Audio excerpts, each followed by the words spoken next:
Halo lagi Sobat iDuit. Salam sehat selalu buat sobat dan keluarga. Kita ketemu lagi nih di seri Kelola Utang, yang semoga setelah ditonton dengan lengkap dapat memberikan modal cukup untuk sobat iDuit dalam merencanakan dan mengelola utang sendiri, bahkan mungkin keluarga. Kalau yang belum sempat nonton video sebelumnya, silahkan cek keempat video lain sebelum ini untuk step by step guide merencanakan dan mengelola utang yang baik.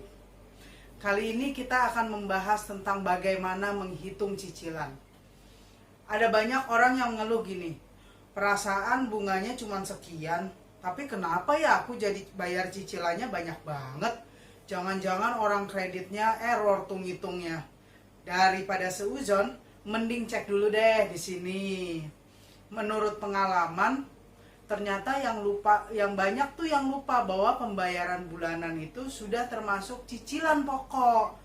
Jadi kadang kaget begitu dikasih tahu berapa yang harus dibayar. Padahal baru merasakan nikmatnya dana pinjaman 1 bulan, kok ditagihnya udah cukup banyak. Nah, sebenarnya kalau dihitung benar-benar, bunga yang harus kita bayar lebih kecil kok daripada yang disebutkan awalnya. Maksudnya kalau pinjaman kita itu 10 juta rupiah dengan bunga 10%, kan seharusnya biaya bunga kita 1 juta. Total yang kita bayarkan ke kreditur kita kan 11 juta. Tapi sebenarnya enggak sampai 11 juta. Loh, kok bisa? Kita pelajari sebentar lagi. Tapi sebelumnya, subscribe dulu, klik bel dulu, share ke teman-teman dan keluarga yang membutuhkan. Jangan sampai ada yang kebablasan, menyesal kemudian. Oke, mari kita mengintip si Rini yang mau pinjam uang 10 juta kepada Bang Toto. Gini ya, saya mau pinjam uang 10 juta selama 1 tahun. Oke, bunga kami adalah 10% di atas BI rate ya. Karena BI rate saat ini 4,5%, jadi bunga kamu adalah 14,5%. Oke sih, jadi berarti di akhir tahun saya akan bayar 11,45 juta ya? Bukan begitu, kamu akan membayar cicilan setiap bulan yang jumlahnya adalah Rp900.225. Loh, kok gitu? Iya, jadi totalnya nggak sampai 11 juta kok. Kamu akan membayar 10.802.706. Lebih murah kan sebenarnya? Jadi begini, setiap bulan kan pembayarannya adalah Rp900.255. Nah, sekarang perhitungannya. Bulan pertama, bunga yang harus dibayar adalah 14,5% dibagi 12, kan pembayaran bunga 1 bulan aja, dikali dengan jumlah pinjaman penuh, yaitu 10 juta. Hasilnya adalah 120.833. Ini kan ada selisih ya antara pembayaran bulanan sama bunga. Selisihnya ini yaitu 779.392 itu digunakan sebagai cicilan pokok dari pinjaman. Artinya pada bulan kedua pokok pinjaman kamu nggak 10 juta lagi, melainkan 10 juta dikurang 779.392, artinya cuma tinggal 9.220.608. Angka inilah yang dikalikan dengan bunga kamu, yaitu 14,5% per 12 lagi. Berarti bunganya lebih kecil kan? Bunganya tinggal Rp11.415. Sebaliknya cicilannya, selisih antara pembayaran bunga dengan pembayaran bulanannya menjadi lebih besar, yaitu 788.810.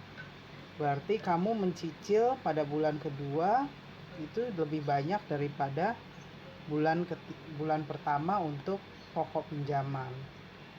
Seterusnya itu berlangsung selama 12 bulan. Artinya bunga yang dibayarkan tidak full 14,5% atas 10 juta rupiah selama 1 tahun, melainkan terus-menerus turun. Apabila kita hitung, maka total bunga yang dibayarkan sebenarnya hanya 8,03% untuk pinjaman 10 juta dengan tenor 1 tahun. Nah, bagaimana lalu bank dapat menentukan pembayaran bulanannya itu Rp900.255? Kalau misalnya bunganya jadi 13%, apakah pembayaran bulanannya tetap Rp900.255?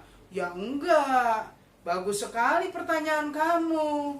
Berarti kamu sudah siap untuk menghitung kamu sanggup nggak sih bayar cicilan per bulan.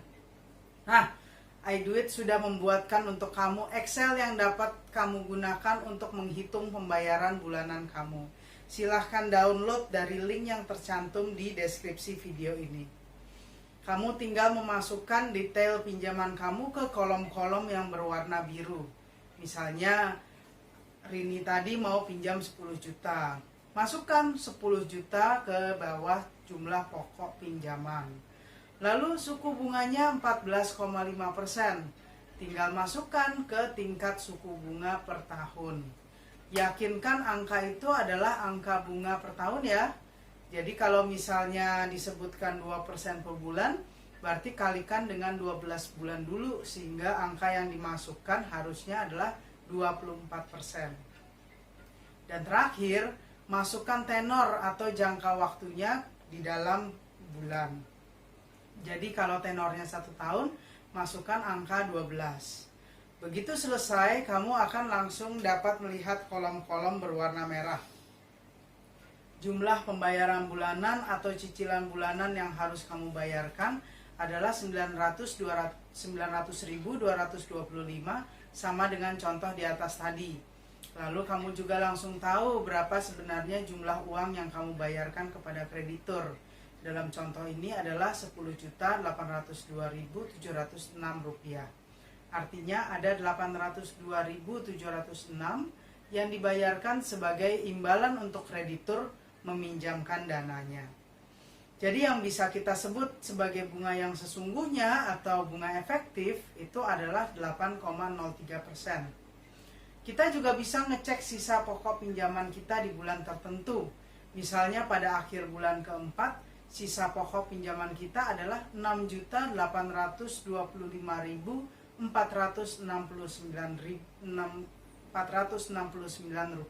Tenet, Rp6.825.469. Jadi sudah lebih mudah kan sekarang? Tinggal masukkan data, komputer akan menghitungkannya untuk kamu. Semoga dengan alat sederhana ini kamu dapat menghitung konsekuensi dari pinjaman kamu dan merencanakannya dengan jauh lebih baik lagi ya. Sampai ketemu lagi. Jangan lupa subscribe, klik bell, share. Kalau ada yang mau ditanyakan, jangan ragu-ragu, gunakan komen di bawah ini.